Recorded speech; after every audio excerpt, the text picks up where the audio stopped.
Hey everyone, I have an older release here for the New Year season. This is the Star Wars The Black Series Deluxe figure of General Grievous, who released sometime in the 2019 era or something, I believe. So releasing this year was a brand new General Grievous figure based on his battle damage version from the Star Wars Battlefront 2 game. NZ retailers claim that we would have him around October, I believe. That very quickly turned into November, which then became December, and as I'm writing this and checking it out now, I see that they've actually pushed it to February. This country sometimes. I put a pre-order down for the Ahsoka figure who was supposed to be releasing along the same time. She has received the exact same delays, so I decided to cancel her, and I actually just bought her in America, a country that actually does stock these toys sometimes. Anyway, that Grievous figure I spotted while I was looking at the GameStops, and that figure is being sold at 60 NZD. I figured I would buy him because how else would I be able to get a General Grievous figure? I do want one for my collection because I do think he looks pretty cool, but then I discovered that this one here was actually still available on Amazon for around $10 more NZD than what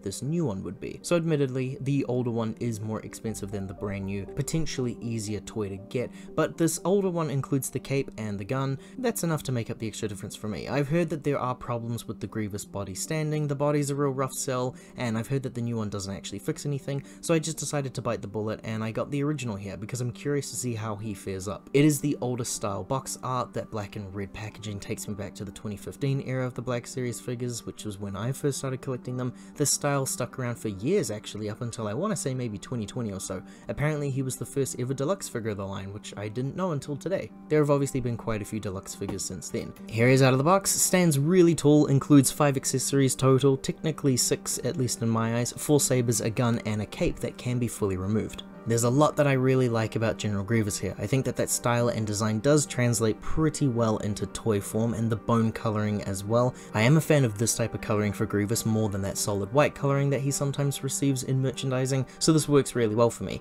He does feel quite fragile though. That's actually where the translation's a little questionable. His articulation's quite dangerous if anything. I think that's a good way to describe it. He feels like a really good statue for display rather than a toy for the younger crowd. Transporting him in the future is going to require some heavy planning. His cape is quite a thick material as opposed to the ones that are used on people like the Emperor and Vader. It can be easily removed though, which is great, and he can stand perfectly fine without it. His back shoulder blades here make up the design for the back, and he looks really cool with or without that cape.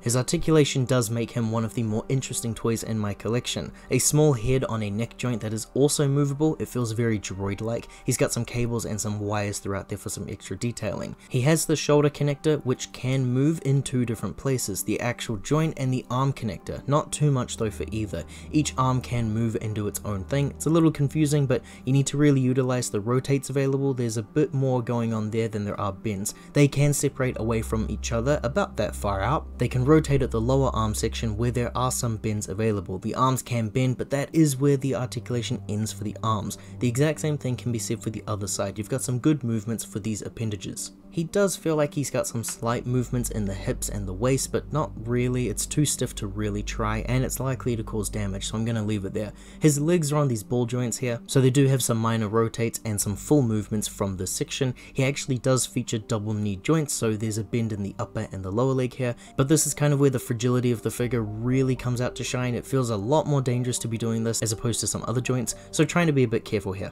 His foot also features some bends in the upper section and rotates down at the lower section. Great to see. I do really like him despite the fragile nature.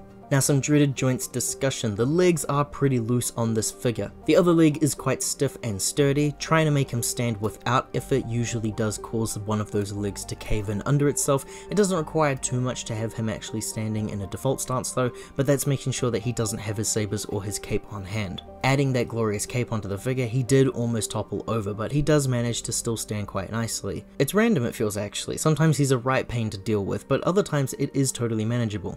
I want to highlight some of his main features here before we get to the accessories. You can see that he's got some indents and some marks on his arms which actually interact with one another. That allows you to properly connect the arms together, and you can form 2 single arms rather than the 4 spindly ones. The connection is a little tricky on the first time round, but I usually like to line them all up and then start connecting from the hand and making my way up to the shoulder.